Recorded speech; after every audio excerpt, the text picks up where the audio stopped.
Microbiology का जो chapter है एंटीबायोटिक ससेप्टेबिलिटी टेस्टिंग, इस चैप्टर को पढ़ाना स्टार्ट किए थे, जिसका इंट्रोडक्शन दिए थे। उसमें कुछ टर्म्स हैं जिसको टर्मिनोलॉजीज में बताया हुआ है, तो उन टर्म्स के बारे में आज जानेंगे। जैसे कि कुछ टर्म्स का नाम यहाँ पे दिया हुआ है। एक तो सेलेक्टिविटी इस चैप्टर में आएगा, थेरेपेटिक इंडेक्स आएगा, और एंटीबायोटिक का कैटेगरीज है, 2 कैटेगरी है, एक बैक्टीरिसाइडल और एक बैक्टीरियोस्टैटिक है। तो इन सारे टर्म्स को आज देखते हैं। सबसे पहले आ जाते हैं सेलेक्टिविटी पे। तो सेलेक्टिविटी यानी सेलेक्ट करना, नाम से ही पता चल रहा है। तो यहाँ पे सिलेक्शन किस चीज़ का होता है, तो यहाँ पे सिलेक्शन जो है एंटीमाइक्रोबियल यानी कि एंटीबायोटिक्स का होता है, जो कि माइक्रोब्स के अगेंस्ट में यूज़ करना है हमको। और यहाँ पे हमको ऐसा सेलेक्टिव एंटीबायोटिक या एंटीमाइक्रोबियल एजेंट लेना होता है जो होस्ट यानी होस्ट जिसको डिजीज़ हुआ है माइक्रो ऑर्गेनिज्म से, बैक्टीरिया से, उस पर्सन को दिक्कत नहीं हो, टॉक्सिसिटी नहीं हो, बल्कि उस बैक्टीरिया के लिए वो टॉक्सिक हो, ऐसा एंटीबायोटिक हमको सेलेक्ट करना होता है। और ये जो एंटीबायोटिक्स का सिलेक्शन होता है, वही कैरेक्टर, जो भी एंटीबायोटिक का कैरेक्टर होता है, उसी कैरेक्टर के बेसिस पे ही चुना जाता है उस एंटीबायोटिक को कि वो बैक्टीरिया के अगेंस्ट में काम करेगा। और ये डिसइंफेक्टेंट से अलग होता है। डिसइंफेक्टेंट का मतलब हुआ कि सिर्फ इन्फेक्शन को ख़त्म करने, यहाँ एंटीबायोटिक पर्टिकुलर बैक्टीरिया के ऊपर काम करता है। और सेलेक्टिविटी का बेसिस जो बताया हुआ है वो यही बताया हुआ है कि एंटीबायोटिक के पर्टिकुलर एंटीबायोटिक पे बेस करता है। यानी कि पर्टिकुलर एंटीबायोटिक कहने का मतलब एक पर्टिकुलर बैक्टीरिया के लिए एक पर्टिकुलर एंटीबायोटिक, मतलब एक ही एंटीबायोटिक हर तरह के बैक्टीरिया के लिए नहीं होता है। उसके बाद आ जाते हैं कि जब selectivity is high the antibiotic are normally non toxic. अगर सेलेक्टिविटी हाई होगा किसी भी एंटीबायोटिक का, तो नॉर्मली जो एंटीबायोटिक होगा वो नॉन टॉक्सिक होगा। और इवन हाईली सेलेक्टिव एंटीबायोटिक जो होता है उसमें कुछ साइड इफ़ेक्ट्स होता है। अब यहाँ पे हम थेरेपेटिक्स इंडेक्स टर्म के बारे में देख ले रहे हैं।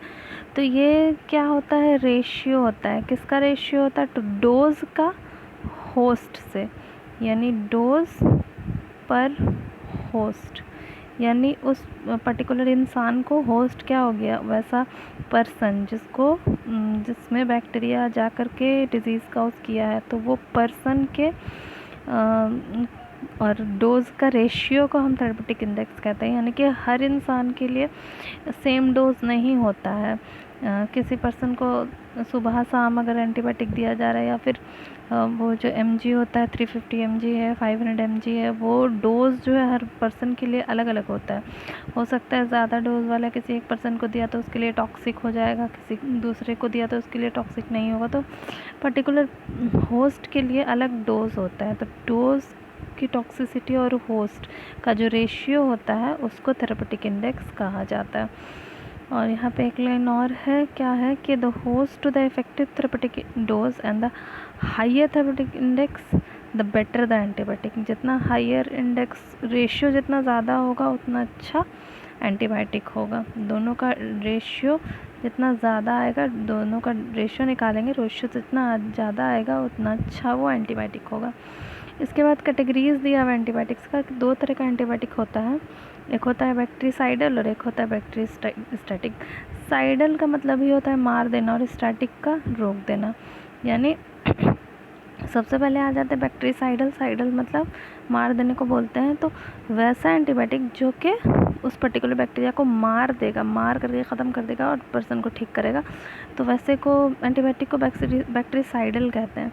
तो bactericidal antibiotic should be used to treat the infection. कैसे, इन्फेक्शन को ठीक करने के लिए ज़्यादातर बैक्टीरिसाइडल का यूज़ किया जाता है। तो इंडोकार्डियम और मेनिंजस में अगर इन्फेक्शन हो, मेनिंजस क्या होता है, तो ब्रेन का जो लेयर्स होता है कवर, उसको बोला जाता है मेनिंजस। तो वहाँ पे इन्फेक्शन होगा तो बैक्टीरिसाइडल यूज़ किया जाता है। इंडोकार्डियम क्या होता है, तो हार्ट का जो इनर लेयर होता है टिश्यू, उसको बोलते हैं इंडोकार्डियम। तो यानी कि हार्ट और ब्रेन में अगर इन्फेक्शन होता है तो वहाँ पे बैक्टीरिसाइडल का यूज़ किया जाता है। उसके बाद ये भी बताया हुआ है कि host defenses are relatively ineffective at these sites. यानी होस्ट का जो डिफेंस होता है वहाँ पे इनफेक्टिव होगा, यानी कि बैक्टीरिया को ही सिर्फ मारेगा और पर्सन का जो साइट होगा जहाँ पे बैक्टीरिया है तो इंसान के उस जगह को कोई दिक्कत नहीं होगा। And the danger imposed bye such infection record from, अगर ज़्यादा इन्फेक्शन बढ़ गया है तो फिर बोल रहा है कि इरेडिकेशन ऑफ द ऑर्गेनिज्म, यानी कि वहाँ से उस ऑर्गेनिज्म को निकालना, उस बैक्टीरिया को एकदम हटाना बहुत ज़रूरी हो जाएगा। सिर्फ मार के छोड़ने से नहीं होगा। दूसरी बात आ जाते हैं, दूसरा टाइप का जो एंटीबायोटिक है वो है बैक्टीरियोस्टैटिक। बैक्टीरियोस्टैटिक का मतलब होता है कि बैक्टीरिया के ग्रोथ को रोक देना। मारने की ज़रूरत नहीं है, बस उसको बैक्टीरिया का ग्रोथ अगर रुक जाएगा तो वो डिजीज़ ठीक हो जाता है। तो यहाँ पे बोल रहा है कि सेलुलर और humoral defense mechanism to eradicate the bacteria, यानी कि बॉडी में जो डिफेंस मैकेनिज्म है ह्यूमरल और सेलुलर, यानी कि सेल वाला भी हो गया और ब्लड भी हो गया, तो वो काफ़ी होता है बैक्टीरिया को हटा देने के लिए। मतलब एंटीबायोटिक सिर्फ उसको ग्रोथ को रोक देता है और बॉडी का जो डिफेंस सिस्टम होता है खुद ही बैक्टीरिया को वहाँ से निकाल देता है। तो ये सारा टर्म्स इस चैप्टर में पढ़ना था। अगर कहीं पे कोई प्रॉब्लम हो तो कमेंट करके पूछ सकते हैं। वीडियो अच्छा लगा तो एक लाइक कर दीजिएगा और चैनल सब्सक्राइब नहीं किए तो प्लीज़ चैनल को सब्सक्राइब कर दीजिएगा।